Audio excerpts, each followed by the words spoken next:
Morning, কেমন আছেন? আশা করছি ভালো আছেন। আপনাদের ভালোবাসায় আমিও ভালো আছি, আর ঠাকুরের কৃপায় আমিও ভালো আছি। এখন থেকে ব্লগটা শুরু করলাম। এটা হলো বুধবারের ব্লগ। আমি কালকে এডিট করে রেখেছিলাম বৃহস্পতিবারে, শরীরটা ভালো ছিল না বলে আমি ভিডিওটা পোস্ট করতে পারিনি। এইটা শুক্রবারে ভয়েস দিয়ে ছাড়ছি। এইটা বুধবারে যে দেখুন ভাত ডাল বসিয়েছি, আছে এই শাপলা রেখেছি, শাপলাগুলো বানাবো। বরমশাই বাজার থেকে যে ফুলকপি ডিম সব নিয়ে এসছে। এবার কড়াইতে তেল দেব, তেল দিয়ে ভাজা বসাবো, ডালটা ফোড়ন দেবো। এখানে মোচা সিদ্ধ করতে বসিয়েছি। ওখানে জিরা আর শুকনো লঙ্কা ফোড়ন দিয়ে ডালটা ফোড়ন দিয়ে নিলাম, আর মোচাটা কেটে সিদ্ধ বসিয়েছি হলুদ নুন দিয়ে। আর এখানে এই যে শাপলাটা ছুলে নিচ্ছি। শাপলা অনেকে নিচ্ছে, আমার মেয়ে খেতে খুব ভালোবাসে। আপনারা কে কে খেতে ভালোবাসেন কমেন্ট করে জানাবেন। শাপলা আমার মেয়ে খুব ভালোবাসে, আমাদেরও ভালো লাগে, কিন্তু মেয়ে খুব ভালোবাসে। খালি বলবে বাবাকে শাপলা নিয়ে আসবা শাপলা। আর এই দুর্গা পূজার আগ অবধি খেতে পারবো, মহালয়া অবধি। তারপরে তো শাপলা খাওয়া যায় না, আমরা তো খাই না। কচু শাক, শাপলা এগুলো খায় না দুর্গা পূজা আসার আগে। আমরা এই মহালয়া অবধি খাবো। আপনাদের কীরকম নিয়ম কমেন্ট করে জানাবেন। এই শাপলা খেতে আমার ছুলতে ভীষণ ঝামেলা। ওই দিন ঝামেলার রান্নাও ছিল। ওদিকে মোচা, শাপলা, তারপরে আবার কচুরলতিও এনে রেখেছে। বৃহস্পতিবারে করেছি, বৃহস্পতিবারে আর ব্লগটা আপনাদের সাথে শেয়ার করতে পারিনি। শরীরটা ভালো ছিল না, শরীর খুব খারাপ লাগছিল। আর কাজের এমন চাপ থাকে, তখন আর মনে হয় না ভিডিও খুলে কাজ করি। ওই জন্য আপনাদের সাথে শেয়ার করতে পারিনি। কালকে করেছিলাম কচুরলতি।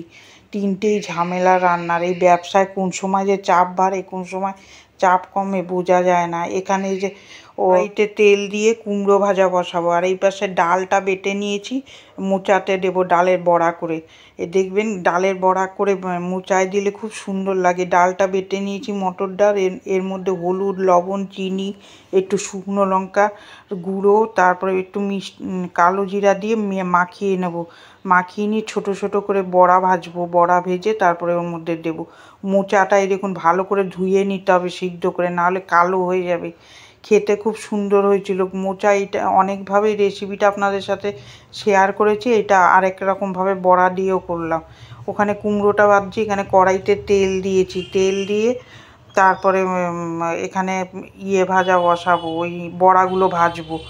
বড়াগুলো ভেজে নিচ্ছে, ওখানে কুমড়োটা ভেজে নিচ্ছে। আলু তো সকালে ভেজেই নিয়েছে। আমাদের কয় পদের যে ভাজা হয় সে আর বলার কথা না, সারাদিনই রান্নাই কাটে। এই যে কুমড়োটা ভেজে নিচ্ছি।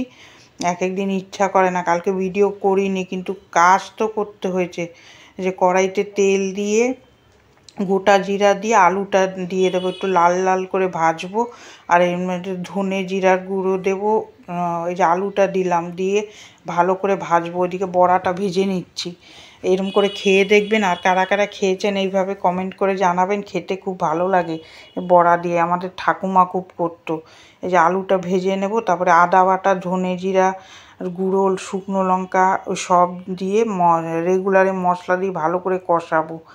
এই করেই আমি কাজ করি। এই ডালের বড়া তারপরে নামানোর আগে দেবো। এই যে মশলাটা ছেড়ে দিলাম, সব বাটিতে গুছিয়ে নিয়েছিলাম। রেগুলারের মশলাগুলো দিয়ে ভালো করে কষাবো। আর মোচাটা দেখবেন একটু মিষ্টি মিষ্টি হলেই খেতে ভালো লাগে। আর ঝালটা একটু কম দিতে হয়। তারপরে কষিয়ে যে মোচাটা দিয়ে দিলাম, সিদ্ধ মোচাটা দিয়ে নাড়াচাড়া করে ভালো করে ঢাকা দিয়ে দেবো সিদ্ধ হওয়ার জন্যে। ওই পাশে ওই বড়াগুলো ভেজে নামিয়ে নিচ্ছি। ওইটা আবার পেঁপের তরকারি করব, কিছুটা পেঁপের তরকারির মধ্যেও দেবো বড়াটা। পেঁপে দিয়ে করতেও ভালো লাগে। তারপরে আবার নিচে এসে এই যে শাপলাগুলো ছুলে নিচ্ছি। ওখানে এই যে মোচা হয়ে গেছে, এর মধ্যে এই ডালের বড়া দিয়ে ভালো করে মাখাবো। মাখিয়ে ঘি গরম মশলা দিয়ে নামিয়ে দেবো। খেতে খুব সুন্দর হয়েছিল। আর ওই পাশে আমি বড়াগুলো ভাজছি। তারপরে কুকারে পেঁপে দিয়ে সিদ্ধ বসাবো, পেঁপের তরকারি করব। এইভাবেই রান্না দিয়েই বেশি আপনাদের সাথে শেয়ার করি। কি করব, ঘরের কাজটা শেয়ার করতে পারি না। আর এই যে তারপরে একটু লঙ্কার গুঁড়ো লাগবে, একটুখানি দিলাম, দিয়ে ঘি গরম মশলা দিয়ে নামিয়ে নেব। খেতে খুব ভালো হয়েছিল। তারপরে এই যে এখানে বরমশাই খাবার বাড়ছে, বেড়ে উঠিয়ে নিচ্ছে।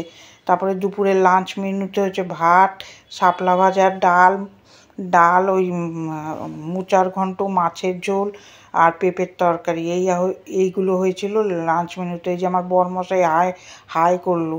এই যে কড়াইতে তেল দেবো, আমাদের জন্য শোল মাছ এনেছে, শোল মাছটা ভেজে নামিয়ে নিয়েছি। ফুলকপি আলু দিয়ে তরকারি করব। শোল মাছ দিয়ে ফুলকপি আলু দিয়ে তরকারি খুব ভালো খেতে লাগে। কড়াইতে তেল দিয়ে ফুলকপি আলুটা ভেজে নিচ্ছি। এই যে শোল মাছটা আপনাদের দেখালাম, এটা খুব উপকারী মাছ। এই যে এবার ফুলকপি আলুটা একটু ভাপিয়ে ফেলে দিয়েছি, ফেলে দিয়ে ভেজে নেব। ভেজে নিয়ে এর মধ্যে জিরার গুঁড়ো, আদা বাটা দিয়ে ভালো করে কষিয়ে এই যে জল দিয়ে দিলাম। নামানোর আগে এই মাছগুলো দিয়ে নামিয়ে গরম মশলা দিয়ে দেবো। দিয়ে দেবো। এই যে মাছের লুক দেখুন, খেতেও খুব সুন্দর হয়েছিল ওই শোল মাছ ফুলকপি দিয়ে। তারপরে চলে আসবো এই যে বাসনগুলো গুছাবো। কাজের তো আর শেষ থাকে না, দেখবেন কাজ আর শেষ হয় না। আকাশের মুখ তো মেঘ হয়ে রয়েছে, ওর সাথে মনও ভালো লাগে না, সকালে উঠে কাজও করতে ইচ্ছা করছে না। পুজো যে কীরকম হবে এবার কে জানে, বৃষ্টি আর থামছে না। 2 মাস ধরে রোদ্দুরের দেখা নেই, খালি বৃষ্টি, কোনো কাজও করতে ইচ্ছা করে না। সকালে উঠে মনে হয় কি বসে থাকি। ওই জন্য বৃহস্পতিবারে ব্লগটা করতে পারলাম না, বুধবারে ব্লগটা এডিট করে রেখেছি, ভয়েসের জন্য ছাড়তে পারলাম না। এই যে জামা কাপড় বাসনগুলো গুছিয়ে নিলাম, সরি। তারপরে এই যে গ্যাসটা মুছে নিচ্ছি, গ্যাস মোছা বেশি শেয়ার করলাম না। এই যে তারপরে চলে এসছে এই মশলাপাটির কৌটাগুলো, এত তেল চিটকা হয়ে গেছে। রোজ মুছি, এমনি জল দিয়ে মুছি, রোজ তো আর সার্ফ দিয়ে মোছা সম্ভব না। এত কাজ করে সেগুলো ফালতু বলে লাভ নেই, রোজ করা যায় না, এমনি ন্যাকড়া দিয়ে মুছে রাখি। তারপরে আজকে একটু হালকা গরম জল দিয়ে কৌটাগুলো মুছে নেব। জিনিস আছে ওর মধ্যে, কৌটাগুলো ঢাকাগুলো ভালো করে আটকিয়ে নেব।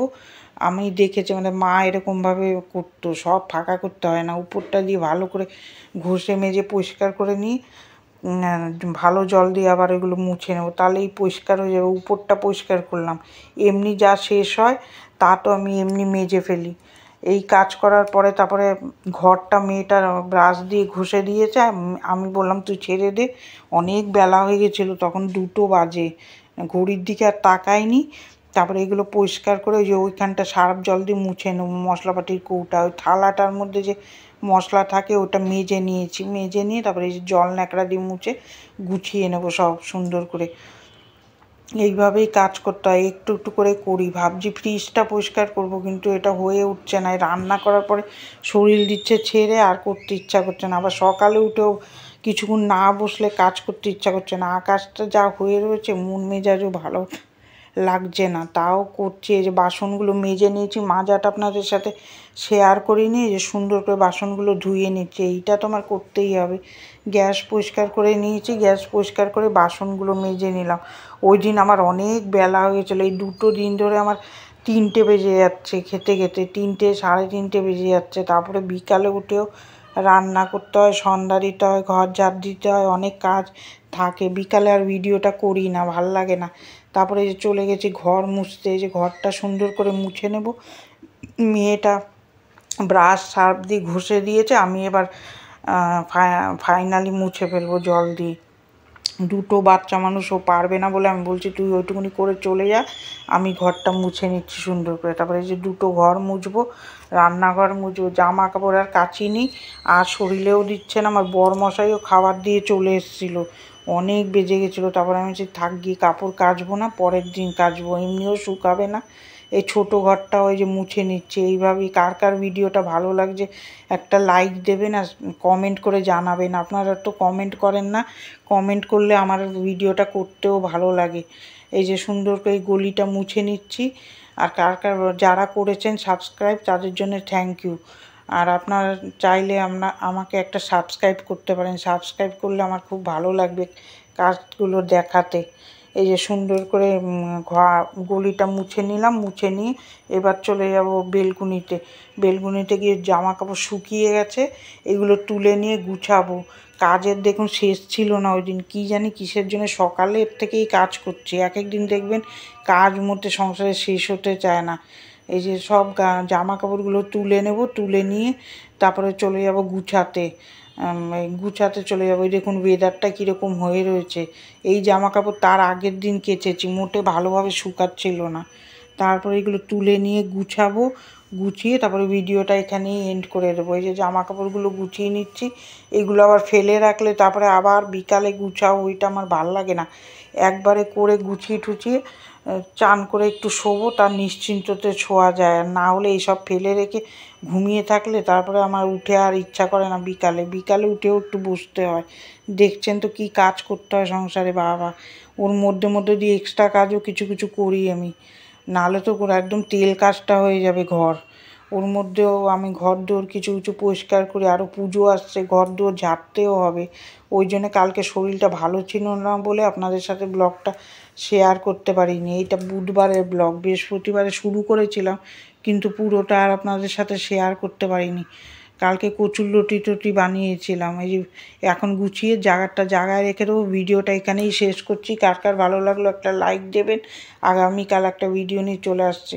ভালো থাকবেন, সুস্থ থাকবেন। আগামীকাল ভিডিও নিয়ে আপনাদের সামনে আসবো। আর ভালো লাগলে একটা শেয়ার করে দেবেন। টাটা।